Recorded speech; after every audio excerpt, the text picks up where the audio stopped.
নমস্কার বন্ধুরা, আমি মানস বিশ্বাস দ্য বং ইন্সপিরেশন ইউটিউব চ্যানেলে তোমাদের সবাইকে স্বাগত জানাই।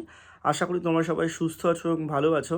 তা ভিডিওর টাইটেল এবং থাম্বনেল দেখেই তোমরা বুঝতে পেরেছো আমি কোন বিষয়ে কথা বলবো। তো আজকে আমি তোমাদের যুবশক্তি নিয়ে কিছু ইম্পর্টেন্ট তথ্য তোমাদের দেবো। ইতিমধ্যে যুবশক্তি কবে হতে পারে, কি আপডেট আছে সেগুলো তোমাদেরকে বলে দিয়েছি। তা সেটা নিয়ে আমি কিছু বলছি না, তোমাদের আমি জাস্ট একটা কথাই বলতে পারি যে যবে থেকে তোমাদের যুবশক্তিটা আবেদন শুরু হবে, তোমরা যদি এই কয়েকটা জিনিস মাথায় রাখো, তোমরা এক চান্সে কিন্তু টাকা পাবে। তোমাদের পরবর্তীতে কিন্তু এগুলো নিয়ে ভাবতে হবে না। তা হাতে তোমাদের টাইম আছে, 1 থেকে 2 দিন কিছু সময় লাগবে, তোমরা এই জিনিসগুলো কিন্তু করে রাখতে পারো। তাহলে চলো বেশি দেরি না করে আজকের ভিডিওটা তোমাদের শুরু করি। আর অবশ্যই তোমরা চ্যানেলটা সাবস্ক্রাইব করে পাশের বেল আইকনটি তোমরা কিন্তু ক্লিক করে রাখবে। সবার প্রথম যে কাজটা তোমরা করবে, তোমরা ইতিমধ্যেই জানো যে গ্র্যাজুয়েশন তোমাদের যদি হয়ে থাকে তবেই তোমরা 3,000 টাকা পাবে, এবং 21 থেকে 45 বছর যদি বয়স থাকে। যদি গ্র্যাজুয়েশনের সার্টিফিকেট তোমরা শো করতে না পারো, তোমরা কিন্তু 2,000 টাকা করে পাবে, মাধ্যমিক বা উচ্চ মাধ্যমিকের বা ডিপ্লোমার সেই ক্রাইটেরিয়া পরে তারা জানিয়ে দেবে।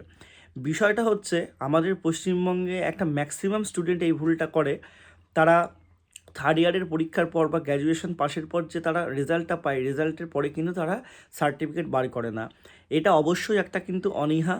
অনেকেই কিন্তু কলেজে জিজ্ঞাসা করে না, 2 বছর 3 বছর 4 বছর পর তারা যদি চাকরি পায় বা কোনো কাজে যদি লাগে, সেই সময় তারা গ্র্যাজুয়েশনের সার্টিফিকেটের খোঁজ করে। তোমরা দেখতেই পাবে কিছুদিন আগে মালদাতে সামান্য যেই সার্টিফিকেট তোমাদের ফ্রিতে দেওয়ার কথা, 500 টাকা করে কিন্তু তারা নিচ্ছিল। এটা নিয়ে প্রতিবাদও হয়েছে।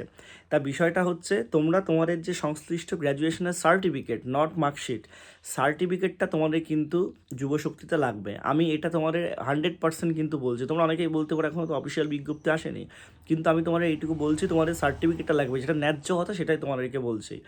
সার্টিফিকেট তোমাদের লাগবে। সেই সার্টিফিকেটটা তোমাদের যদি না থাকে, তোমরা অবশ্যই কিন্তু নিজস্ব কলেজে গিয়ে বা নিজস্ব মানে যে ইউনিভার্সিটি, সেই ইউনিভার্সিটিতে গিয়ে কিন্তু তোমরা জমা দাও। ঠিক আছে? গিয়ে তোমার কারোর কাছ থেকে টাকা নিতে পারে, কারোর কাছ থেকে টাকা না নিতে পারে। ঠিক আছে? তোমরা কিন্তু সেই সার্টিফিকেটটা তোলো। এটা সবার প্রথমে কাজ করো।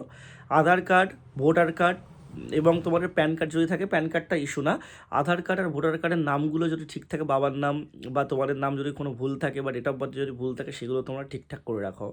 মাধ্যমিকের অ্যাডমিট কার্ডটা তোমরা কিন্তু ভালোভাবে রাখো, সেটাই তোমাদের জন্ম হিসাবে কিন্তু নিতে পারে। এবং অবশ্যই ডিবিটি লিঙ্ক তোমরা কিন্তু ভালোভাবে করো। ডিবিটি লিঙ্ক কিন্তু অনেকেরই 2017 সালে করা বা পরে করা, অনেকে গ্রামীণ ব্যাংকে অ্যাকাউন্ট করা। নতুনভাবে ভালোভাবে ডিবিটি লিঙ্ক তোমরা কিন্তু করো। ডিবিটি লিঙ্ক করলে তবেই তোমরা টাকাটা পাবে।